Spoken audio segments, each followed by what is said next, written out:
Kalayan Sports and Youth Affairs kala job dalai wicket persya ya ke Efty Utd 11 Minso berkelara sendan ya ke nam lahduh haka Open to All Cricket Tournament kebalong Hamadan Klik Tersi ke Penyat da ke West Jaintia Hills District Cricket Association haka sni sejan. Haka ni ke jaya kun final ya ke jingketing pisa la job da ke Efty Utd 11 Minso berkala jid bantit chua. Nakalai puar point R over kalakamai hispa hinyo la shipho. Kinong tiet kibala senyang syaka jingkamai ran ka Efty Utd kikan top ya Sylvester milim pada hinyo pukandairan pat usan vert kur kalang arpu praran. Uday bormi rengat ulah kerwit saw wicket bat u Peterson lamari bat first born san dekhar kila mar ar wicket. Kalayan habapoi kapali jongka banbe ya kathong kaba hispa hinyo pupra kala pendep hapo arpupra point saw overs lim nyo wicket. Unik dan san pupra run u Peterson lamari laipusan run but u first bonson dekhar laipo run kila senyang kambun karan cha usuk utiar kamai run kalayan kadba u Sylvester milim pada ula kerwit saw wicket.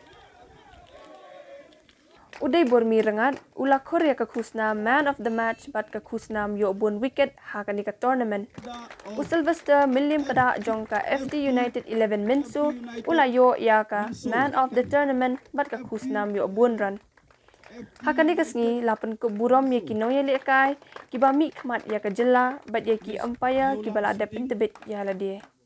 Usidhart Banerjee, President ka Jaintia Cement Manufacturers Association, ukitbok rimbai wahid nong ka klitershi, kilawan sakhi ya kani ka jaya kun kum ki kongsan bat sembut kongsan, haka jaya dalang kinoyalam, bat ki dekot ka WGH DCA.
Back up.